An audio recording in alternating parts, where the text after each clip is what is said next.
এদিকে তারেক রহমানের দেশে ফেরার সবশেষ খবর জানাতে আমাদের সাথে লন্ডন থেকে যুক্ত হচ্ছে সহকর্মী লিপটন কুমার দাস। লিপটন কুমার দাস, তারেক রহমানের ফেরার প্রস্তুতি কেমন দেখছেন এবং তার পরবর্তী শিডিউল সম্পর্কে আপনার জানা আছে কিনা আমাদের বিস্তারিত জানান।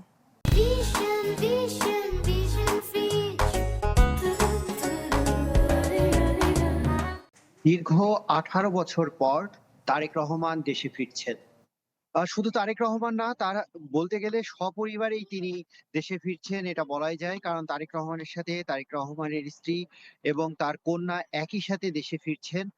আপনাকে জানিয়ে রাখি, আগামীকাল 24শে ডিসেম্বর সন্ধ্যা 6টা 20 মিনিটে লন্ডন সময় হিথ্রো বিমানবন্দর থেকে তাকে বহনকারী বাংলাদেশ বিমানটি বাংলাদেশের উদ্দেশ্যে ছেড়ে যাবে।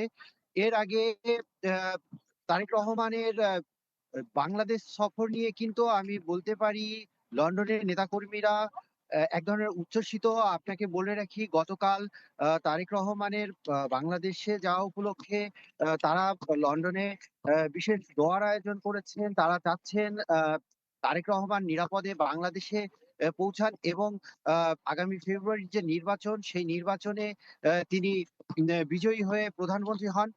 এই দোয়া কামনা করে কিন্তু এখানে অনুষ্ঠান হচ্ছে এবং তারা অত্যন্ত আগ্রহ সহকারে অপেক্ষা করছেন।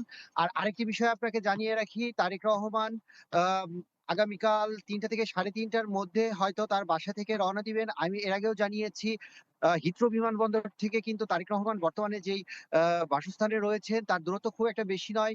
৩০ থেকে ৪০ মিনিটের দূরত্ব। আমরা জানতে পেরেছি ৩টা থেকে ৩:৩০টার মধ্যেই তিনি বাসা থেকে বের হবেন। এরপরে সমস্ত ইমিগ্রেশনের প্রক্রিয়া শেষে আম বাংলাদেশ বিমানের BG202 ফ্লাইটে করে তিনি বাংলাদেশের উদ্দেশ্যে জি জি, রওনা বুঝতে হবেন। পেরেছি। তারেক রহমানের দেশে ফেরার সবশেষ খবরাখবর জানাচ্ছিলেন লিপটন কুমার দাস, যুক্ত হয়েছিলেন লন্ডন থেকে।